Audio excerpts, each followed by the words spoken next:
Por que somos o eterno país em desenvolvimento, ficando para trás inclusive em relação aos nossos pares? A realidade é que a renda média do brasileiro é muito baixa. Mais baixa, por exemplo, que a do chinês. Na média, hein? O chinês tem mais renda que o brasileiro, se a gente medir isso em moeda forte, em dólares. E eles são 1,4 bilhões de habitantes. O coreano ganha 3 vezes mais que o brasileiro. O brasileiro ele ganha menos que o chileno, ganha menos que o mexicano, ganha menos que o uruguaio. Eu não quero nem comentar sobre os países europeus, sobre os Estados Unidos, esse tipo de país. E quais são as causas dessa diferença? O que tem de errado com o brasileiro?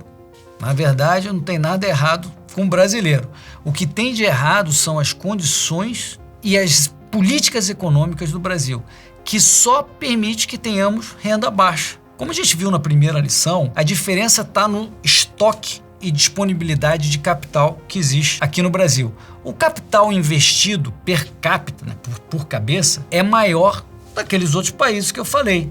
Lá tem mais máquinas, tem mais automação, tem mais computadores. O Mises explica que 100 homens que trabalham numa fábrica de calçados nos Estados Unidos produzem muito mais, no mesmo prazo, do que 100 sapateiros na Índia que utilizam ferramentas antiquadas, num processo de produção muito menos sofisticado. E o empresário, ele não pode pagar mais para o trabalhador do que o montante que esse trabalhador agrega ao valor do produto. Como dizem os economistas numa linguagem mais técnica, assim, os salários são determinados pela produtividade marginal do trabalho.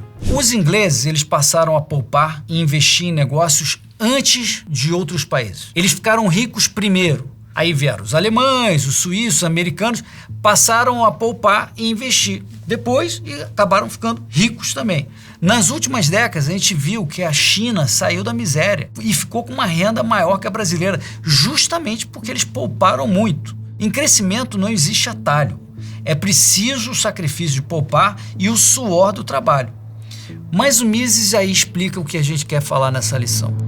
Que o investimento estrangeiro é a melhor aproximação que existe a ter um atalho para esse processo todo. O Brasil ele pode tomar o atalho de atrair o capital de estrangeiros e se desenvolver. Isso aconteceu, isso ocorreu por um tempo no século XX. Mas nessas últimas décadas o governo dificultou a poupança com o quê? Taxação severa a empresas, excessivas regulamentações, taxação progressiva a pessoas físicas, uma enorme burocracia, controles variados, tudo isso